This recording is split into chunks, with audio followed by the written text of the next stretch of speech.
I mean, a point is a point is a point. It's not Braden point, but it's still a point.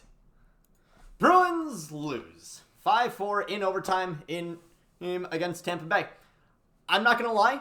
I almost don't care because for as stupid as that game was, it was so much fun. Holy crap. That game was fun as hell.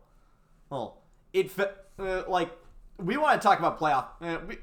I know it's only mid-November, but that was playoff hockey. That was playoff hockey if I've ever seen it. Complete with awful reffing. So let's talk about it. Anyway, before we start, like, comment, subscribe. Let's get that out of the way. First of all, big question. Jack, the hell are you doing? For those of you who don't know, Jack Edwards accidentally tweeted out a set of lines for tonight that included persona non grata. That's all I'm going to say. Persona non grata. Yes, he course corrected it a little bit later, but still, it's not exactly something that we need to be reminded of right now. Anyway, puck drops, and immediately it's evident that the Bruins are getting outmatched. We are, this entire game, the Bruins were the slower team.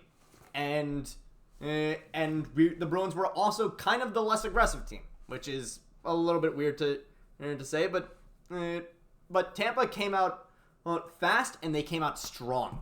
And it resulted in a pretty decent goal from who the hell was it again? Shit. Sorry for this. A pretty decent goal from Tanner Jeannot. It was Tanner Jeannot. Of course, it starts with what's almost a penalty until the Jeannot goal. Because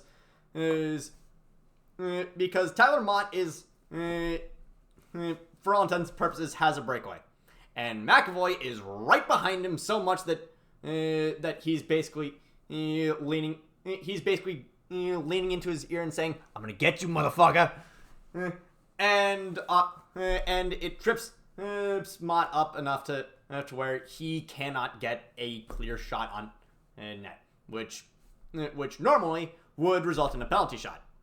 But then you have Jeannot, who's right up, who's bringing up the rear to chip the rebound up over Swayman. And honestly, don't put that on Swayman. Do not put this game on Swayman. Jeremy Swayman tonight, fantastic, fan-freaking-tastic. Like legitimately, this might have been his best performance all season long, and it's kind of frustrating to say that after a loss. But for real, this was insane.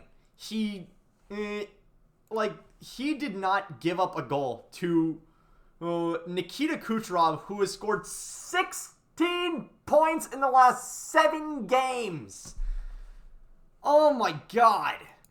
There's one that I was actually really concerned about to start, right at the start, less than 5 minutes in, and the Bruins do have a little bit of time in the offensive zone, but then Tyler Mott grabs it and just lobs it up over pretty much everybody into the far end of the neutral zone where nobody's there but Nikita Kucherov, and it hangs in the air enough, thankfully, to allow our defense to get back to where the only thing Kucherov can really do is just take a slap shot from the blue line. But it's still kind of crazy that we left him that wide open. If there's one thing you'd never do, it's sleep on Nikita Kucherov.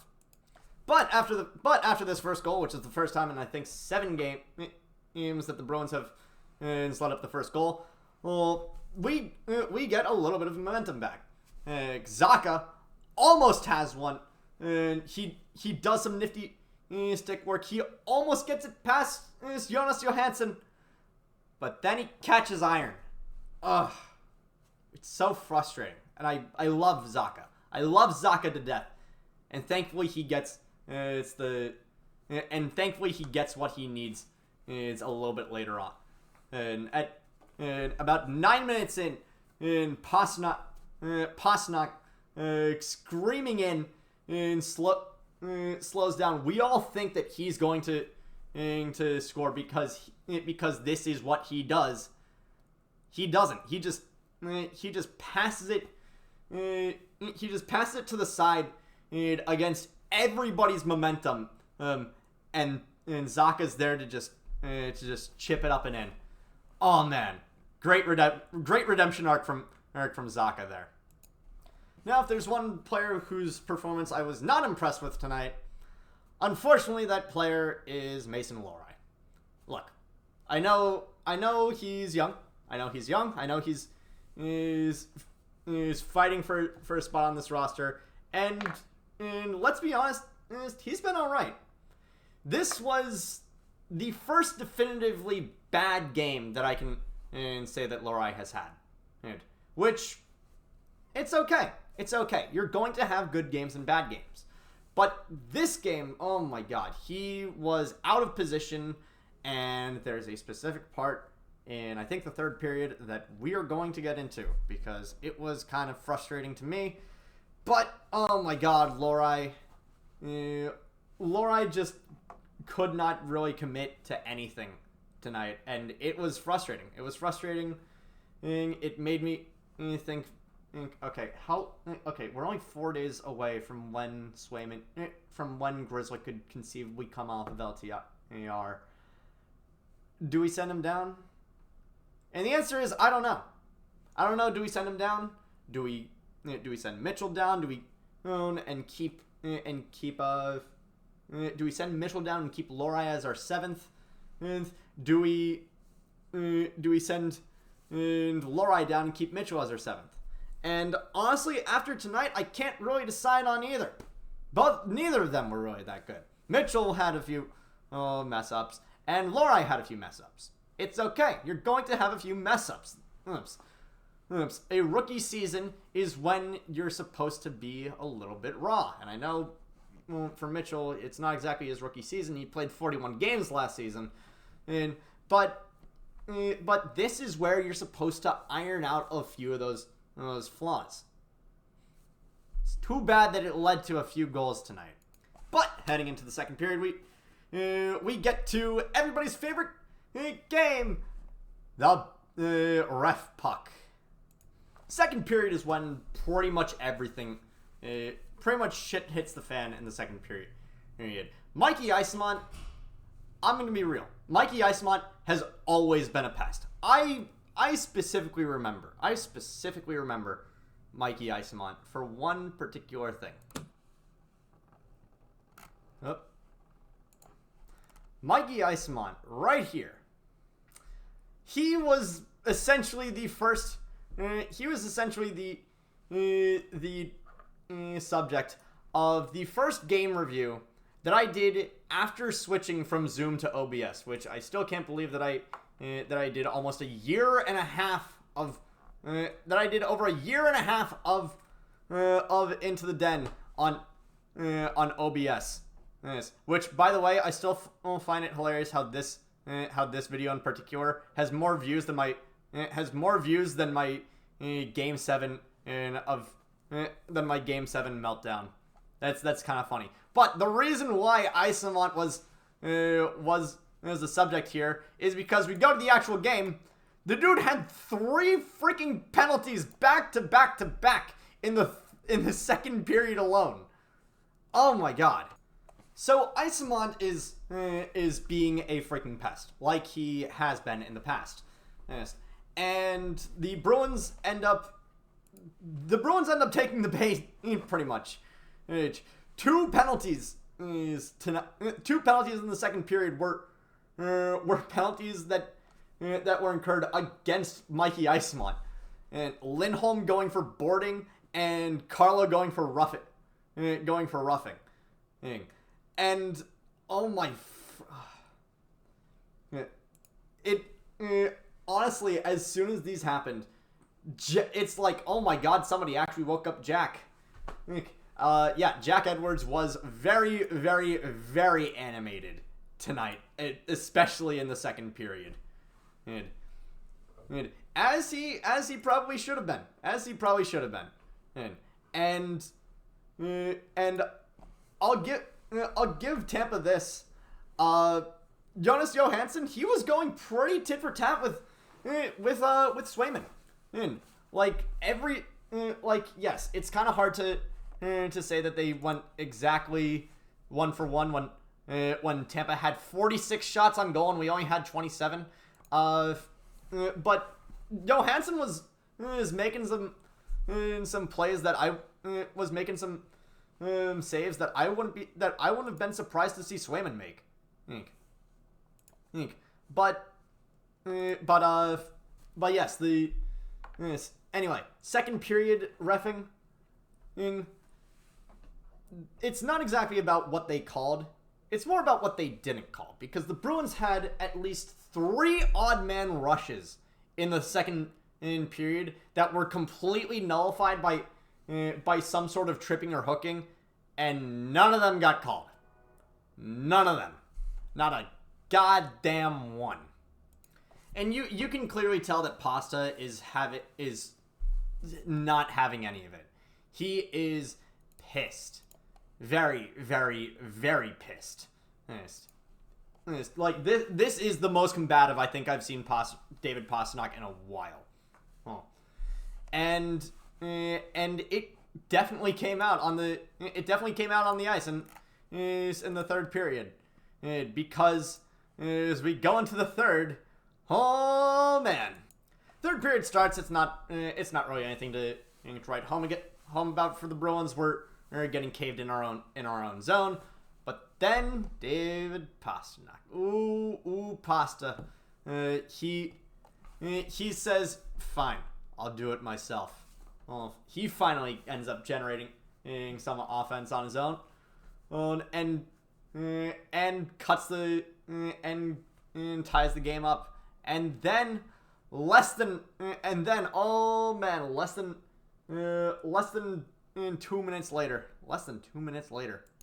So puck battle between Brandon Carlo and Nick Perbix results in the puck squirting out right just barely inside Tampa's zone. And who's there to pick it up but Johnny Beecher, and he just guns it the other direction and gets it right past JoJo. And that puts us up 3-2. Now I wonder how long this is going to last. Oh, it lasted less than a minute. Oh, it's most likely it's honestly Lorai's fault. Now this first goal of the season from Austin Watson, you could put it on pretty much the entire defense because why are we allowing them to have that much real estate in our own zone? But oh my God, Lorai, you are right on the post, and instead of trying to move away to be able to. Closing in on Anthony Cirelli to maybe try and challenge that passing lane from him to Watson. You just stand there and wave your stick at it. You just wave your stick at it. Like, come on, man. Come on. At least try and challenge them.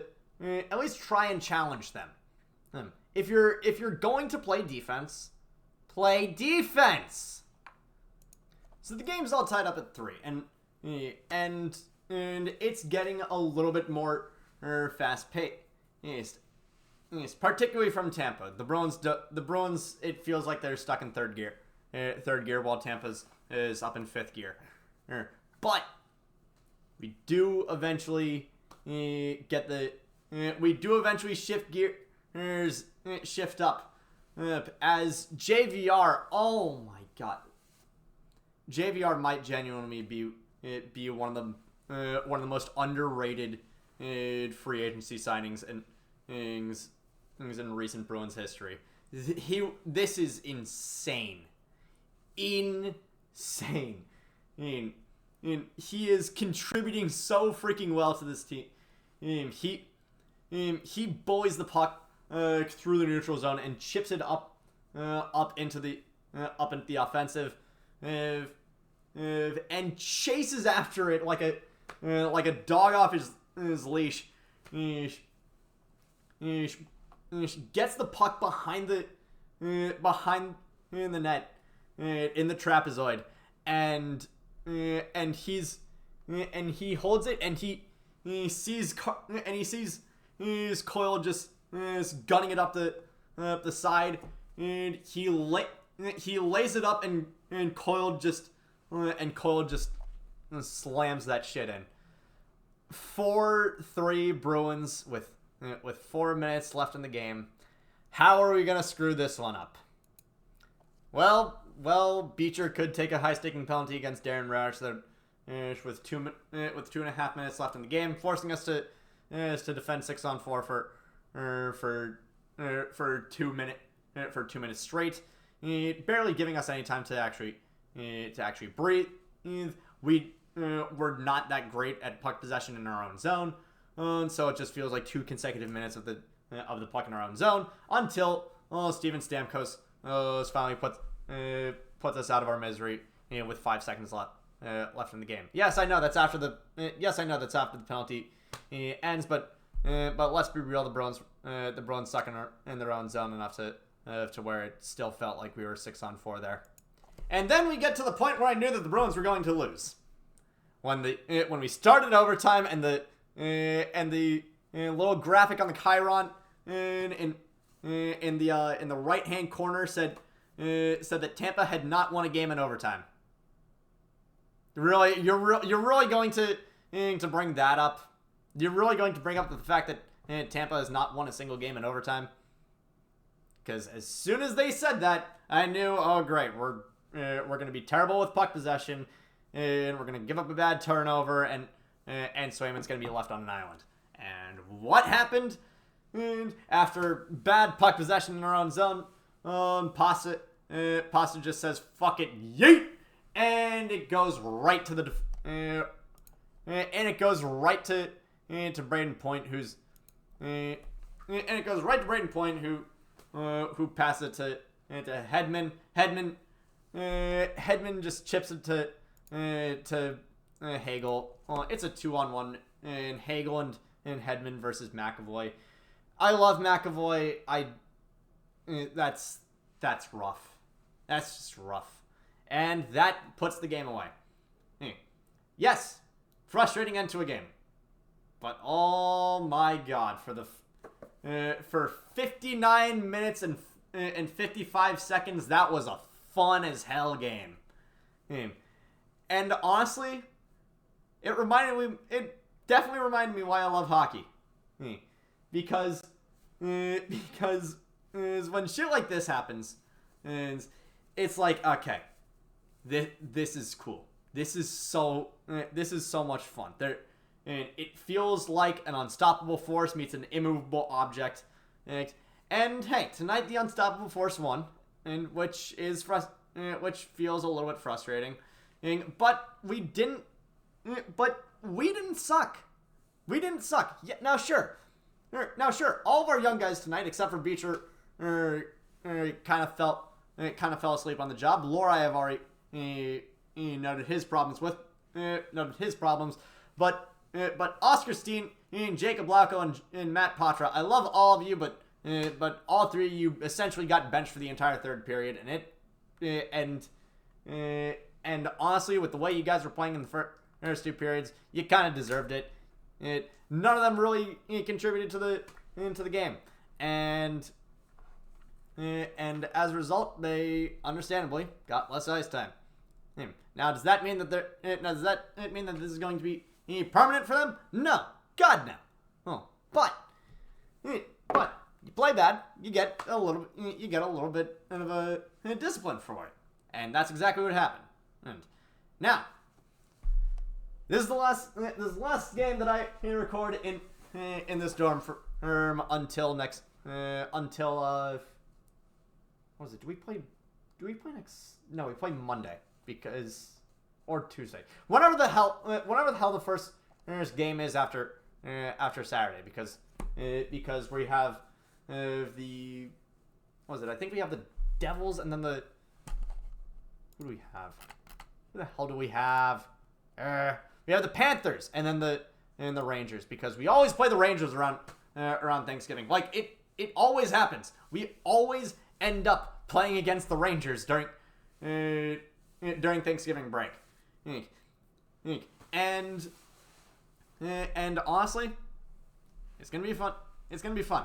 It's gonna be fun to recover from food coma while these games happen. Now, I don't know if the videos are going to necessarily be on time because I am probably going to be doing Thanksgiving at a friend's house, so I may not have all the necessary. I don't know if I'm going to necessarily have the space or the time to do it, but I will try my best. That's a promise. And if need be, I will simply just watch the highlights. It's fine. But that was gonna be it from me to you. Thank you all so much for watching. I hope you all will also watch the video that I uploaded earlier today. The Trans Day of Remembrance, it's Candlelight Vigil, and my acoustic cover of I Think I Finally Love Myself by She, Her, Hers. Watch that. It's legitimately one of the most difficult videos I've ever had to make. It is emotional. It's emotional. I don't cry, but it is emotional. But hope you all have a great Thanksgiving, and I will see you guys on Friday or Saturday, whenever the hell I make the next video. Take care.